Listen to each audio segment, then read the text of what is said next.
बहुत सुंदर रक्षाबंधन पर गीत लेके आई हूँ। आप लोग सुनिएगा ज़रूर। आप लोग के अच्छा लगे तो वीडियो के लाइक, चैनल के सब्सक्राइब जरूर कीजिएगा। आप लोग के दिल से धन्यवाद।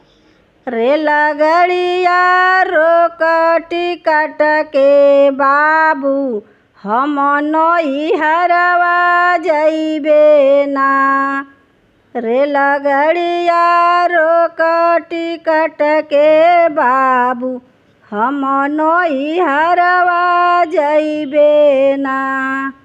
आइल राखी के हो त्योहारवा, रखिया बाँधे जइबे ना।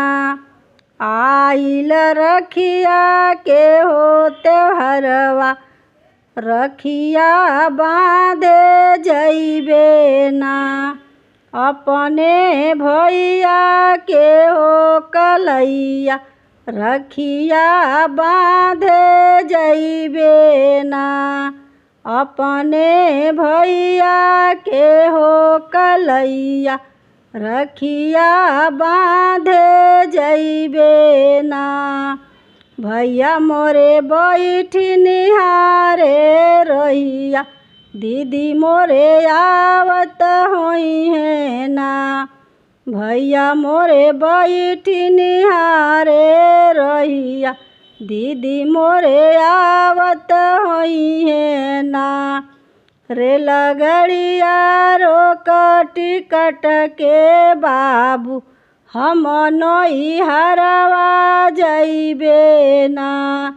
गड़िया रोक टिकट के बाबू, हम नैहरवा जइबे ना।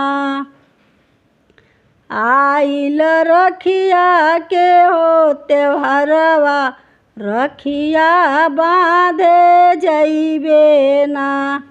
आइल रखिया के हो त्योहारवा, रखिया बाँधे जइबे ना। अपने भैया के हो कलैया, रखिया बाँधे जइबे ना। अपने भैया के हो कलैया, रखिया बाँधे जइबे ना। अम्मा मोरी बैठी निहारे रहिया, बेटी मोरे आवत होई है ना।